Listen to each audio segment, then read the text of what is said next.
Hello everyone, this is Preet Kamal. I'm a lecturer at Mehran Polytechnic College Jalandhar, and today the subject we will be discussing is the computer networks, and the topic that we will discuss today will be the network administration and security. That is the next chapter. And in this chapter, we will discuss about the different kind of network services that what kind of services a network provides, whatever the types of PCs that are available, and how the PCs work in a network. That what kind of clients and server networks are there, what kind of PCs, what kind of responsibilities are given to the servers, what kind of duties are assigned to the clients, and what is the functioning of both the systems, and how in combination of the two the system works or the network works, right? And in this chapter we will discuss about the different management techniques, that how the servers are managed and how the security is provided. And in this particular lecture we will discuss about the client server technology and about the server different types of servers and their security, right? The types of servers initially are the application servers, audio video servers, chat servers, FTP, email servers, proxy servers, telnet, web server. So we are having different types of servers with us, right? And according to them, there is the concept of service on the servers. Like जैसे कि हम servers की बात करते हैं कि जो servers होते हैं they are also the PCs, the clients are also the PCs, जैसे कि हम लोग already discuss कर चुके हैं इसे in the first chapter of this subject, कि जो clients और servers हैं they are in a network, they are like the simple PCs, but differences क्या हैं, जो server की responsibilities हैं और जो उसके rights हैं they are somewhat greater than that of the clients. The clients जो हैं उनको simply हम लोग data exchange करने के लिए सिंपल अपने सिग्नल को ट्रांसफर करने के लिए, या फिर कोई भी अगर आप प्रोसेसिंग करना चाहते हो सिंपल अपने पीसी के ऊपर, उस चीज़ को करने के लिए क्लाइंट्स को यूज़ करते हैं। लेकिन जो सर्वर्स हैं उनके पास डिफरेंट वैरायटीज ऑफ रिस्पॉन्सिबिलिटीज होती हैं, एंड अलॉन्ग विद दैट उनके पास डिफरेंट राइट्स होते हैं। अगर कोई भी काम क्लाइंट करना चाहता है, कोई भी नेटवर्क का रिसोर्स यूज करना चाहता है, तो it has to take the permission of the server to use that particular resource. Okay, and then along with that in the if we talk about the protocols of the servers, so hypertext transfer protocols hai, file transfer protocols hai, domain name system, simple mail transfer protocol, post office protocol, IMAP protocol. So बहुत सारे ऐसे protocols हैं, firewalls हैं, dynamic host configurations हैं, जिनके ऊपर जो server है उसकी कमांड होती है। इन सभी सर्विसेज को सर्वर्स जो हैं वो अपने तरीके से उनको वर्क करवा सकता है। अगर एग्जांपल लेते हैं कि जैसे एक कोई ऑर्गेनाइजेशन है, कोई एजुकेशनल ऑर्गेनाइजेशन है, कोई स्कूल है या कोई कॉलेज है, उसके अंदर हमें पता है कि जो स्टूडेंट्स होते हैं उन्हें अलग अलग पीसीज प्रोवाइड किए जाते हैं, सो दैट कि वो अपने कंप्यूटर लैब्स के अंदर अपना काम जो है जो उनको दिया गया है वो उसको कर सकें। लेकिन कुछ शरारती स्टूडेंट्स होते हैं कि वो अपना काम या पहले ख़त्म कर लेते हैं या उसको छोड़ के और दूसरी कोई ऐसी वेबसाइट्स ओपन करना स्टार्ट कर देते हैं जो कि कॉलेज आवर्स में या स्कूल आवर्स में उनको नहीं ओपन करनी चाहिए। It may be your Facebook, it may be your some other Instagram or anything that you are having IDs on social media. तो जो स्कूल टाइमिंग्स हैं या जो आपकी क्लास की टाइमिंग्स हैं उसके अंदर आपको ये सब चीज़ें नहीं यूज़ करनी है।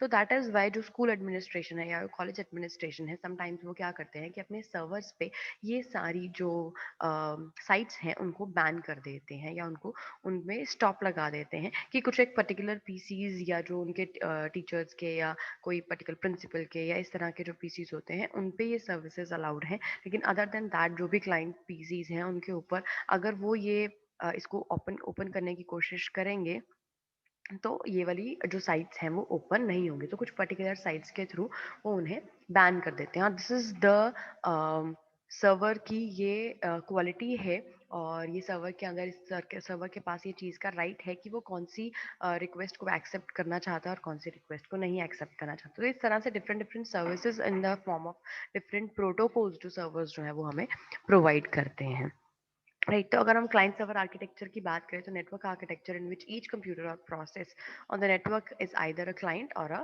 सर्वर। तो अगर हम नेटवर्क आर्किटेक्चर की बात करें तो जो भी कंप्यूटर है या जो भी उस नेटवर्क के अंदर जो भी सिस्टम प्रोसेस कर रहा है तो वो या तो क्लाइंट होगा और या फिर वो सर्वर होगा, और उसके अंदर जो कंपोनेंट्स होंगे वो क्लाइंट, सर्वर और द कम्युनिकेशन नेटवर्क होगा। तो उसमें क्लाइंट्स क्या करते हैं, application that run the computers, तो उसमें क्लाइंट्स पे रन करती है। और सिंपल एप्लीकेशंस के लिए क्लाइंट्स जो हैं वो सिंपली अपने कंप्यूटर पे एप्लीकेशंस को रन कर सकते हैं, लेकिन they rely on the servers for files. अगर फाइल्स को एक्सचेंज करना चाहते हैं, डिवाइसेस को शेयर करना चाहते हैं, प्रोसेसिंग पावर करना चाहते हैं, तो उसके लिए उन्हें सर्वर से परमिशन लेनी पड़ेगी। तो इसका एग्जांपल है लाइक ईमेल क्लाइंट। तो an application that enables you to send and receive the email, तो वो ईमेल क्लाइंट है, राइट। तो क्लाइंट्स जो हैं वो एक एप्लीकेशंस की तरह वर्क करते हैं। अगर हम सर्वर्स की बात करें तो कंप्यूटर्स और processes that manage network resources. तो जो कंप्यूटर्स और प्रोसेसेस जो नेटवर्क रिसोर्सेज को मैनेज करते हैं, प्रोसेसेस को मैनेज करते हैं, उन्हें हम सर्वर्स बोलते हैं। तो इसमें file servers, print servers, network servers और डिफरेंट टाइप्स ऑफ सर्वर्स आते हैं। तो इसका एग्जांपल है जैसे डेटाबेस सर्वर है, तो जो कंप्यूटर सिस्टम के पास सारी डेटाबेस सर्वर की क्वेरीज हैं, उसके पास एवरी सिस्टम का, उस नेटवर्क के अंदर जितने भी क्लाइंट्स हैं उन सबका डेटाबेस जो है उसका सारा रिकॉर्ड जो है वो सर्वर के पास होता है। तो सर्वर नोज कि कौन से क्लाइंट के पास कौन सा डेटा पड़ा है, उसकी सारी की सारी कॉपीज जो है सर्वर के पास आती है। तो सर्वर्स जो हैं वो रिसोर्सेज को भी मैनेज करते हैं कि अगर किसी भी क्लाइंट ने फॉर एग्जांपल कोई रिसोर्स लाइक स्कैनर यूज करना है या प्रिंटर यूज करना है या कोई भी रिसोर्स और जो नेटवर्क के अंदर लगा हुआ है उसको यूज करना है, तो उसे सर्वर की परमिशन लेनी पड़ेगी। तो सर्वर जो है उन सारे रिसोर्सेज को मैनेज करता है, राइट। उसके बाद अगर हम कम्युनिकेशन नेटवर्क की बात करें, तो उन दोनों को आपस में कम्युनिकेट करवाने के लिए जो प्रोसेस है that is basically the communication network, जो उनके बीच में काम करवाता है। क्योंकि जो सर्वर का काम है वो स्टोर करना, डाटा को प्रोटेक्ट करना, और जो क्लाइंट्स रिक्वेस्ट कर रहा है उसे प्रोसेस करना, ये सर्वर का काम है। और क्लाइंट का काम है रिक्वेस्ट मेक करना, बनाना, या रिक्वेस्ट सेंड करना, सो दैट जो भी वो काम करना चाहता है उसके लिए, और अपने डेस्कटॉप पे अगर वो डेटा को फॉर्मेट करना चाहता है तो वो कर सकता है, right. This is the client server computing. Okay. तो अगर हम एप्लीकेशन कंपोनेंट्स की बात करें तो किस तरह के कंपोनेंट्स होते हैं हमारे क्लाइंट्स के, डेटा मैनेजमेंट कंपोनेंट्स हैं, एप्लीकेशन लॉजिक है, प्रेजेंटेशन है, तो उसमें थिन क्लाइंट, फैट क्लाइंट, दो क्लाइंट की टाइप्स आती हैं, या थ्री लॉजिकल टायर्स, ये चीज़ें जो है वो आती हैं।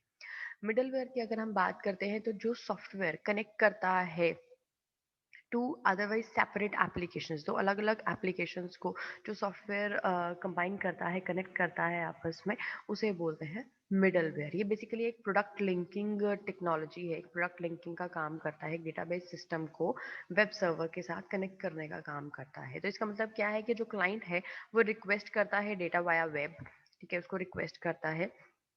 जो मिडलवेयर है वो उसको एप्लीकेशन, उस पर्टिकुलर एप्लीकेशन के साथ उसको लिंक करता है। और जो वेब सर्वर है वो डायनेमिक पेजेस को रिप्रेजेंट करता है। इसके एग्जांपल लेते हैं कि जैसे आप लोग गूगल की साइट आपने ओपन करी, गूगल एक सर्च इंजन है, राइट। तो सर्च इंजन पे आपने अगर कोई कोई चीज़ टाइप करी, कोई भी वर्ड टाइप किया, और वो आपका जो मिडलवेयर है वो क्या करेगा, उस वर्ड के बेसिस पे उसको जितने भी डिफरेंट आंसर्स उसको मिल रहे हैं उस वर्ड के रिलेटेड, जितनी भी सिमिलर चीज़ें, मैक्सिमम सिमिलरिटीज वाली चीज़ें उसको मिल रही हैं, तो वो उसके साथ एप्लीकेशन के साथ उसको लिंक करने की कोशिश करेगा। और जो वेब सर्वर है आपका, वो उसके डायनेमिक पेजेस उसको पीडीएफ फॉर्मेट में, पीपीटी फॉर्मेट में, इमेजेस में, वीडियोस में, न्यूज़ में, हर तरीके से आपको वहाँ पे प्रेजेंट कर देगा। So this is the function of the middleware and the web server.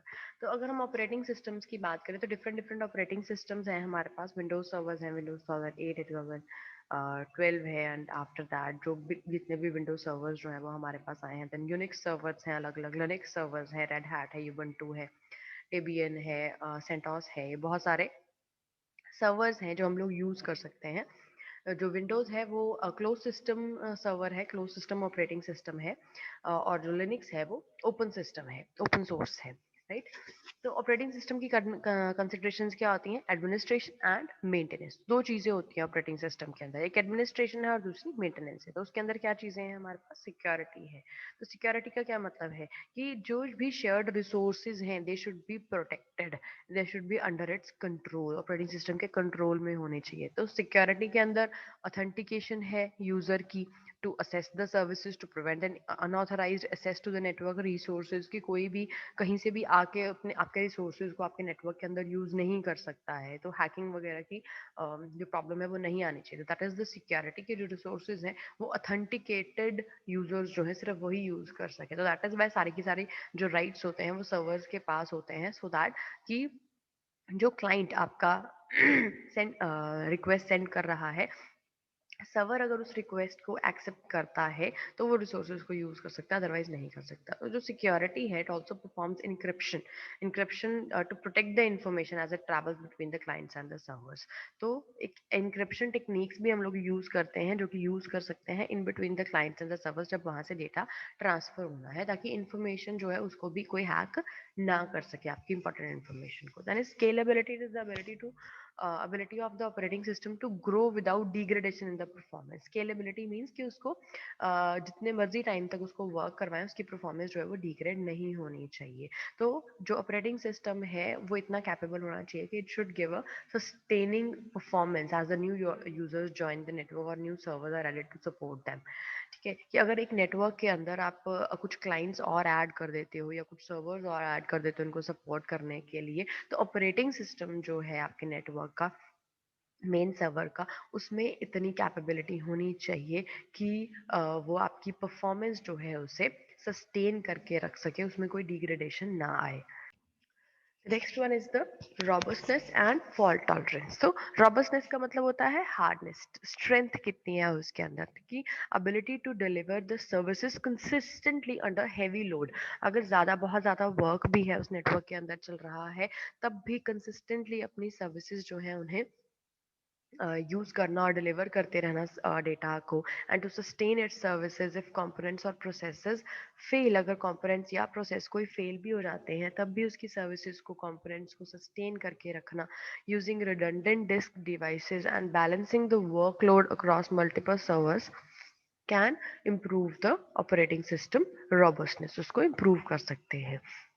अब सर्वर की एप्लीकेशंस क्या हैं, प्रोटोकॉल्स कौन से यूज होते हैं, मैनेजमेंट किस तरह से होती है, तो यहाँ पे रिमोट मैनेजमेंट जो है वो यहाँ पे अलाउ करती है एडमिनिस्ट्रेटर्स को to configure network systems that are miles apart. तो रिमोट मैनेजमेंट का क्या मतलब है, जैसे कि आजकल हम इंटरनेट सर्विसेज के थ्रू डिफरेंट जगह से कनेक्ट हो जाते हैं, तो इसी तरीके से ज़रूरी नहीं है कि आप जहाँ पे हैं वहीं पे आप सिस्टम को मैनेज कर सकते हैं। Remote management is also there, right. तो एडमिनिस्ट्रेटर्स को रिमोट मैनेजमेंट से हेल्प मिल जाती है कि कहीं पे भी वो जो नेटवर्क सिस्टम्स हैं उन्हें कॉन्फ़िगर कर सकते हैं, कैसी तरह से भी उसको यूज़ कर सकते हैं। जैसे हम सिर्फ लैन पे कन्फाइंड नहीं है, we can use MAN, we can use वैन, तो किसी भी तरीके से we are connected to each other, right. तो नेटवर्क प्रोसेसेस जो हैं they are referred to as services in Windows servers, and Unix और लिनक्स जो है उनके बीच में भी इनको यूज किया जा सकता है। So the next point is network management. Network management is the process of controlling a complex data network to maximize its efficiency and productivity. तो नेटवर्क मैनेजमेंट का क्या मतलब है, नेटवर्क को मैनेज करना, इस तरह के प्रोसेस से मैनेज करना कि उसके कॉम्प्लेक्स डेटा नेटवर्क को कंट्रोल करना, उसकी एफिशिएंसी, उसकी प्रोडक्टिविटी को इम्प्रूव करना। तो अगर हम उसके स्टैंडर्ड्स की बात करें तो इंटरनेट अप्रोच के अंदर हमारे पास simple network management protocol SNMP होते हैं, सिक्योर एसएनएमपी होते हैं, एसएनएमपी वी2, इस तरह से वर्जन्स होते हैं उसके डिफरेंट डिफरेंट। तो जो ओएसआई की अप्रोच है वो होती है कॉमन मैनेजमेंट इन्फॉर्मेशन प्रोटोकॉल या कॉमन मैनेजमेंट इन्फॉर्मेशन सर्विसेज, सीएमआईपी या सीएमआईएस बोलते हैं, राइट। तो सीएनएमपी जो होता है, it is beyond the simple protocol with adequate monitoring and change capabilities. तो उससे भी ज़्यादा इसके अंदर सर्विसेज जो हैं वो हमारे पास होती हैं। जो सिंपल नेटवर्क मैनेजमेंट प्रोटोकॉल होता है ये सिंपली मॉनिटर या चेंजेस वगैरह नहीं करता है, it enhances the SNMP feature set, right. और अगर हम सीएमआईपी और सीएमआईएस की बात करते हैं तो ये भी एडवांस टूल्स हैं, बट इम्प्लीमेंटेशन इश्यूज की वजह से they are limited in use, ठीक है। तो जनरली एसएनएमपी जो है वो हम लोग यूज करते हैं नेटवर्क मैनेजमेंट के लिए। तो अगर हम आईपी स्केमा देखें इसका, तो इंटरनेट प्रोटोकॉल को किस तरह से हम लोग यूज कर सकते हैं, जैसे बीएसएनएल है या कोई भी कंपनी है जो इसको यूज कर रही है, ठीक है, तो इंटरनेट को भी यूज कर रहे हैं साथ में, एनकेन यूज़ कर रहे हैं, साथ में उसकी प्राइवेट आईपी एड्रेसेस यूज़ कर रहे हैं, इंटरनेट्स यूज़ कर रहे हैं, कोर स्विचिंग एंड राउटिंग्स हैं। तो कोर स्विचिंग एंड राउटर्स के साथ डेस्कटॉप पीसीज जो हैं वो कनेक्टेड हैं। प्राइवेट आईपी एड्रेसेस हो सकते हैं अलॉटेड बाय दिस एनकेन। एनकेन मीन्स जो हम जो सर्विसेज उसको मिल रही हैं, right. Then after is the our private address range हो सकती है, पब्लिक आईपी एड्रेस रेंज हो सकती है, उसके अंदर private IP addresses gradual grid हो सकता है। तो डिस्ट्रीब्यूशन एंड असेस नेटवर्क है उसके अंदर, राइट। तो इसमें क्या चीजें हैं, नेटवर्क सिक्योरिटी आर्किटेक्चर है। तो नेटवर्क सिक्योरिटी आर्किटेक्चर का क्या मतलब है कि किस तरह से हम नेटवर्क को सिक्योरिटी प्रोवाइड करते हैं। तो एनकेएन क्या है, हमारा नेशनल नॉलेज नेटवर्क है, जो ये सारी सर्विसेज जो है वो हमारी प्रोवाइड कर रहा है, नेशनल नॉलेज नेटवर्क, राइट। तो इसके अंदर जो हम लोग सिस्टम्स कनेक्ट कर रहे हैं वो डिफरेंट डिफरेंट सिस्टम्स हैं, डिफरेंट डिफरेंट स्विचेस के साथ हम उन्हें कनेक्ट कर रहे हैं।